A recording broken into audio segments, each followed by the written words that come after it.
I know how it feel to wake up, fucked up. Pockets broke as hell, another rock to sell. People look at you like you's the user, selling drugs to all the losers, mad. Bon, bah écoutez, le breuvage il est prêt. Allez, hein, c'est y part, alors vas-y, tu vas m'expliquer tout ça. L'enregistrement il est lancé. Écoutez, on va en parler en off. Et on va parler aujourd'hui de Benoît Saint-Denis contre Ismaël Bonfim qui aura lieu ce week-end-là à l'UFC Vegas. Dès la première annonce, voilà, sur la toile, ça disait que ça va être le combat le plus dur de Benoît Saint-Denis. Nous, aujourd'hui, on va apporter nos analyses et notre avis là-dessus. Finalement, on a un peu des désaccords. On a un petit peu des désaccords sur la manie, enfin, voilà, sur notre avis, en tout cas, sur le combat. Donc, les gars, je vais vous laisser démarrer. Moi, parce qu'il me semble que vous deux, vous êtes un petit peu d'accord sur vos analyses. Aldric, Mika, les gars. Mika, comme tu veux. Est-ce le combattant le plus dur que Benoît va affronter? Puisque Mika il me laisse démarrer, je le fais avec plaisir. Je rappelle rapidement le contexte. Donc, Benoît, on ne parle même pas de son expérience à 77 à l'UFC. On va parler de ses 3 derniers combats. J'ai trouvé que qu'il y avait une progression et vraiment qu'il y avait de l'évolution dans ceci. Et on le connaît tous, on ne va pas refaire. Je vais m'attarder sur Bonfim. Pour faire cette analyse, j'ai regardé, je me suis basé sur les 4 derniers combats de Bonfim. Donc, on va parler de McKinney, d'Abbasov et des 2 combats au LFA, de Dessa et Augusto. Je pense qu'il arrive à ça. Il y a une adaptabilité dans la guerre. Et je dis ça parce que ce mec-là fait que des guerres. Il n'y a jamais de combat où il va essayer d'aller chercher le sol, où il va essayer de se mettre à l'abri. Il est dans le conflit et dans le momentum. Il essaie de gagner tout ce qui va se passer pendant le combat, tous les enchaînements, tous les affrontements. Il essaie de tous les gagner. Et il a un rythme qui est très important, plus que celui de Benoît. C'est-à-dire qu'il a 5,34 frappes effectives par minute, quand Benoît est à 6,37. Sur les frappes encaissées, il est à 2,65 quand Benoît est à 6,72. Alors la moyenne est un petit peu haute. Je pense que c'est le premier combat contre Eliseu qui l'a fait augmenter. Je me suis amusé, pas de façon hyper précise, mais à l'expurger. En enlevant Eliseu, on était à peu près au même nombre de frappes envoyées. C'est-à-dire qu'il prend 4,37 pour encaisser à peu près ça. Voilà, ça c'était pour fixer le contexte. Pourquoi je m'apprête à dire que c'est le plus gros test, Eliseu compris, de la carrière de Benoît? Parce que je trouve Eliseu beaucoup plus irrégulier, beaucoup moins responsable défensivement. Je trouve que Bonfim, dans toutes les guerres que j'ai vu regarder, il arrive toujours à sortir son épingle du jeu, il scramble très bien, il est très difficile à amener au sol, il reste peu de temps au sol, il a un niveau de sol très solide également. Je pense que le fait que Daniel et le coin de Benoît parlent portugais ne sera pas un énorme avantage compte tenu du fait qu'il a fait 20 affrontements contre des Brésiliens pendant toute sa carrière. Et je m'arrêterai en disant que effectivement il y a 3 défaites, mais il y a 2 défaites où il est mineur, dont une contre Adriano Moraes qui vient d'affronter 2 fois Demetrius Johnson, et une défaite à l'âge de 19 ans où il prend Moïcano au Jungle Fight.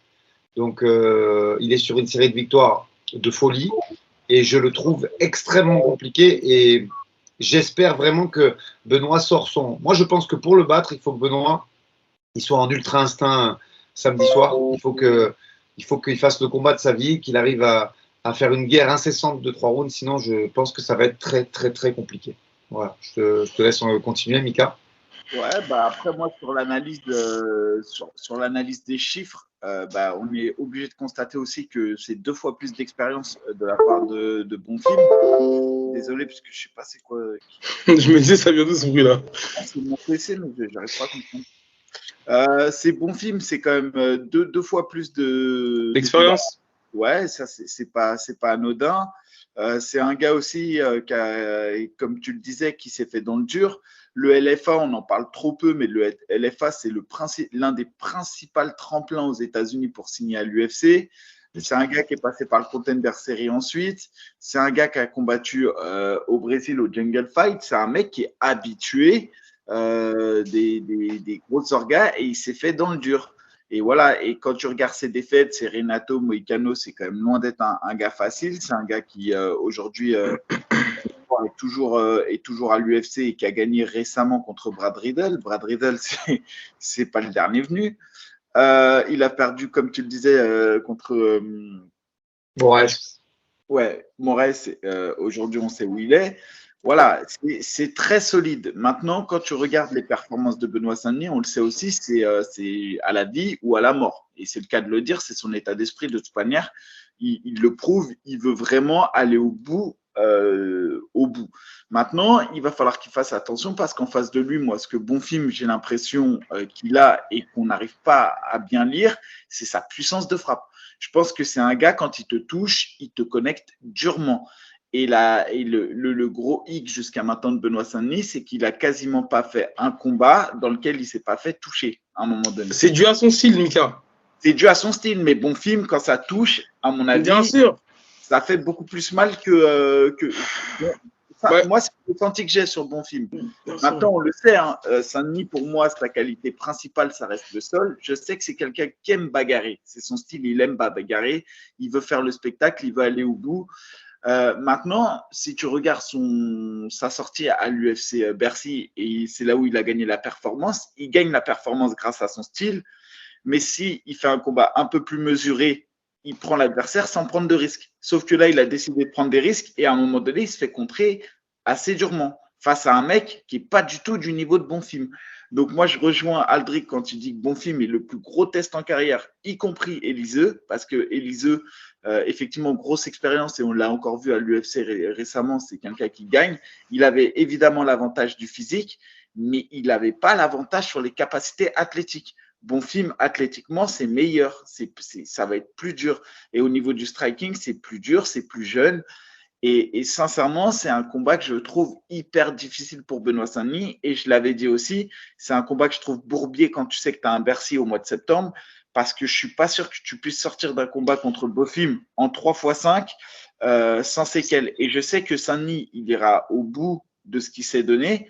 Et du coup, ça peut occasionner des dommages. Maintenant, pour moi, la clé du combat pour Saint-Denis, ça restera son arme principale pour moi, c'est sa lutte agressive et son sol, parce que je trouve qu'il a un bon sol.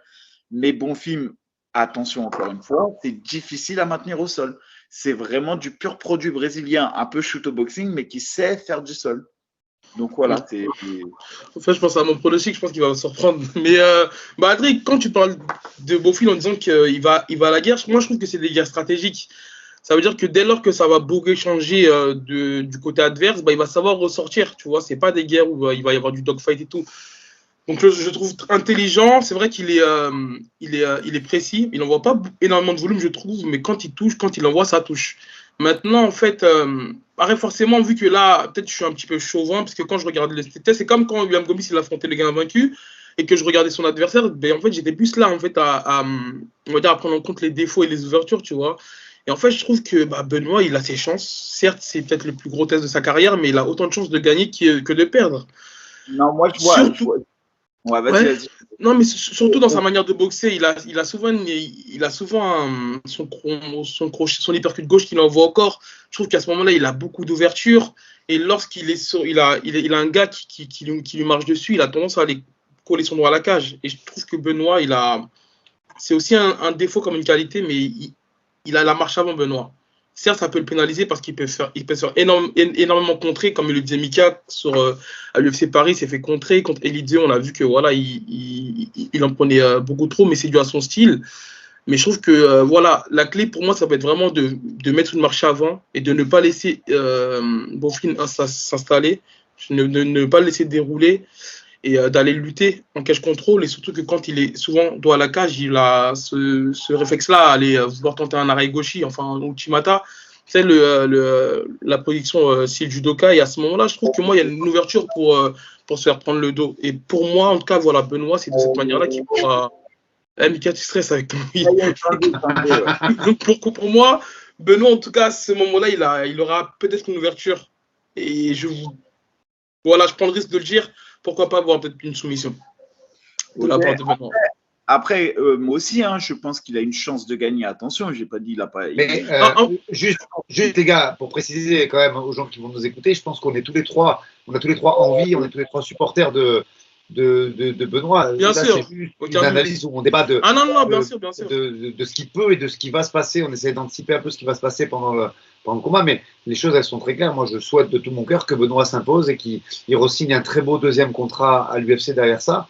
C'est juste, je pense, moi, que c'est le plus gros test de sa vie et que c'est compliqué. J'ai jamais dit qu'il pouvait pas s'imposer. Par contre, moi, j'aime bien me référer à ce qui s'est déjà fait. On a vu que McKinney, même s'il est connu pour son striking, il est loin d'être mauvais sur les takedowns. Il y en a de même pour Abbasov, qui est hyper connu, Nariman Abbasov, dans l'Europe de l'Est, qui a fait des très très grosses guerres, qui avait un record quand même de 28-3 quand il arrive au Dana White Contender, et qui a vraiment rien pu faire. Ouais. Sincèrement, tu regardes ce combat, c'est un guerrier Abbasov. Il est très fort, il maîtrise la lutte aussi bien que la bagarre et le striking, même s'il n'est pas super élégant en striking, et il a été impuissant.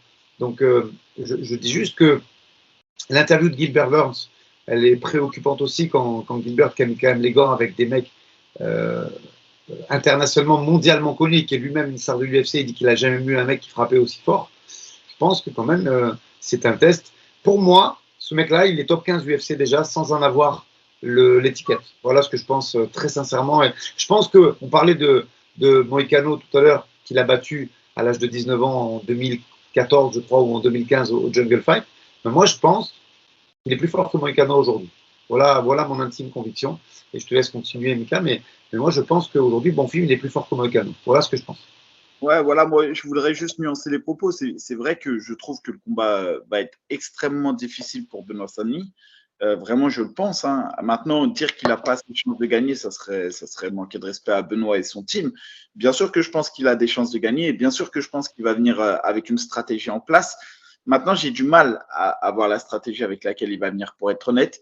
J'ai vraiment du mal à me dire, est-ce que la stratégie, c'est tenter le tout pour le tout et je fais la guerre, ça passe pas, ou est-ce que je fais un combat stratégique et tempéré, donc un truc qu'il a jamais fait jusqu'à maintenant, parce qu'il sait pas forcément faire ça. Ouais. Et là, il risque de se faire surprendre dans les domaines, parce que je suis même pas sûr qu'en striking, on puisse dire qu'il a le dessus sur Bonfim. Je suis pas sûr. Maintenant, la deuxième chose, c'est pour ça que moi, je vois plus un 70-30 pour Bonfim.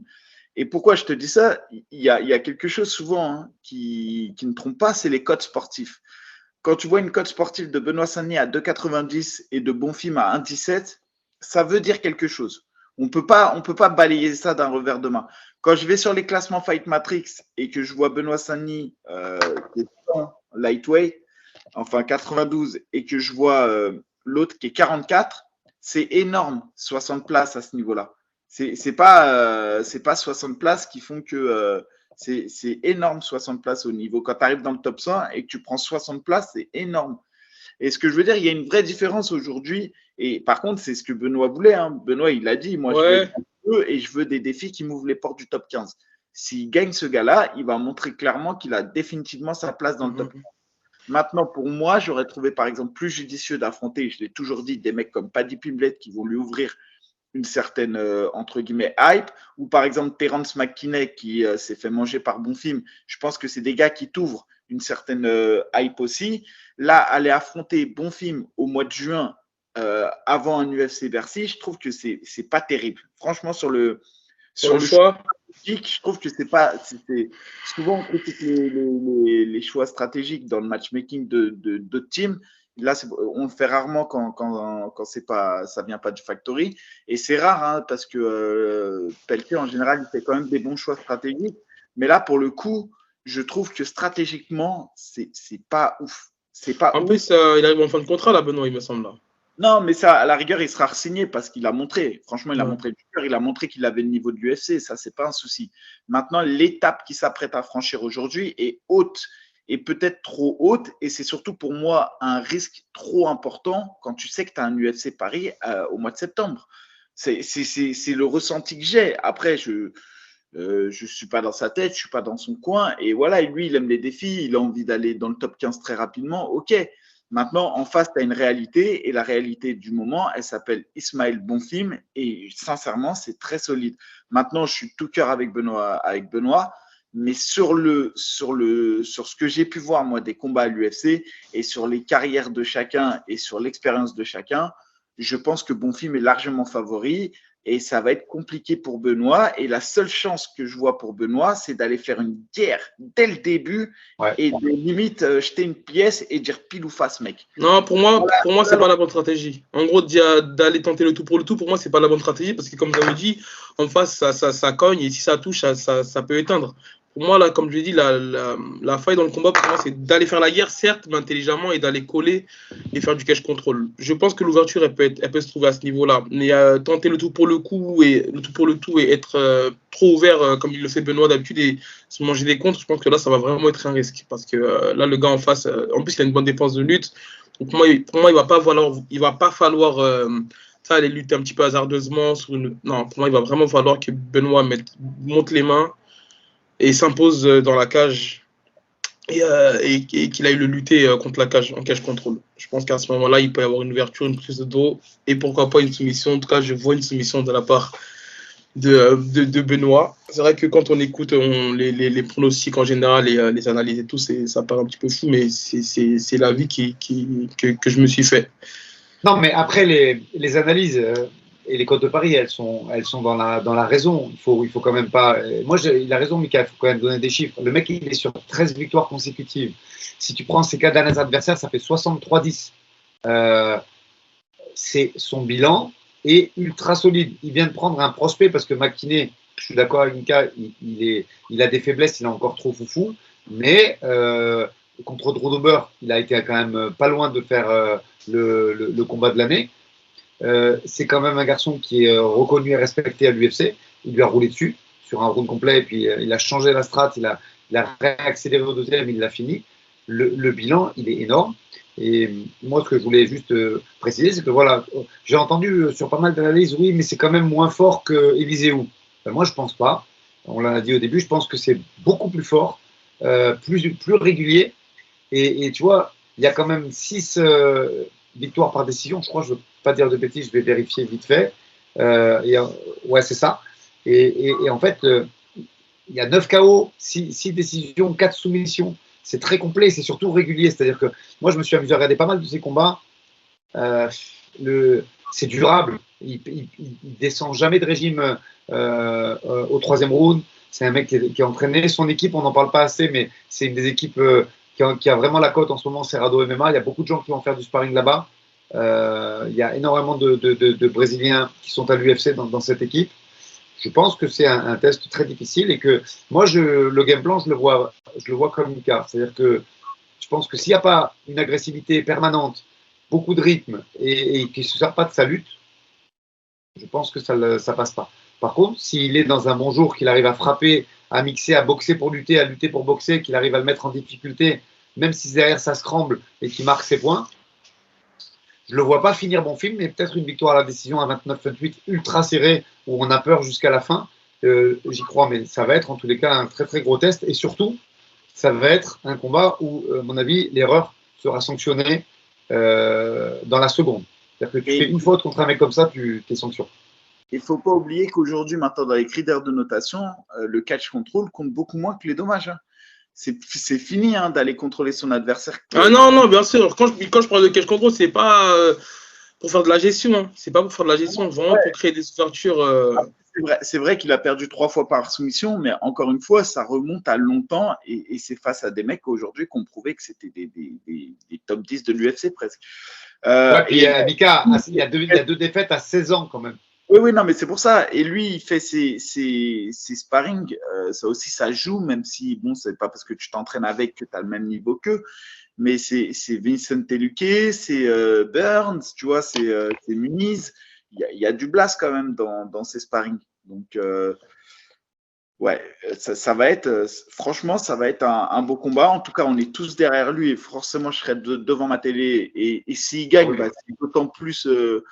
Franchement, je serais d'autant plus content pour lui parce que vraiment, pour le coup, s'il y en a bien un des Français qui a pris un gros défi, c'est lui. Là, pour le coup, il a pris un vrai match-up. Moi, je ne serais pas surpris que le vainqueur prenne Moïcano au Brésil au mois de novembre. Sincèrement. Ça, c'est un combat pour intégrer le top 15 derrière. C'est une quasi-certitude. Donc, il s'est mis dans le challenge qu'il voulait. Après, je pense qu'il y avait des mecs un poil plus facile à battre pour intégrer ce top 15, mais là, c'est le combat, c'est le dur. Et quand on voit les deux adversaires qui ont été précédemment présentés et qui ont pull out, le défi, il est multiplié par 2, hein, très sincèrement, quoi. Non, mais clairement, en tout cas, voilà, s'il y a bien quelqu'un qui se cache pas derrière les défis qu'on lui propose, c'est Benoît. Et ça, quand même, faut le saluer pour ça parce que il l'a dit et il le fait. Il le dit pas, enfin, il dit pas les choses pour faire plaisir aux gens. Il le dit et il va au bout de ce qu'il pense. Maintenant, voilà, faut être à la hauteur du défi et j'ai hâte de voir ça samedi. Écoutez, on se donne rendez-vous samedi en tout cas, en espérant que notre Français Benoît Saint-Denis revienne avec la victoire. Après, bien sûr, hein, on est tous au courant que ça va être un gros combat et un gros risque pour lui. Je pense qu'on a fait le tour en tout cas sur ce combat-là. Ouais. Bonne écoute, merci de votre fidélité. On se dit à la prochaine.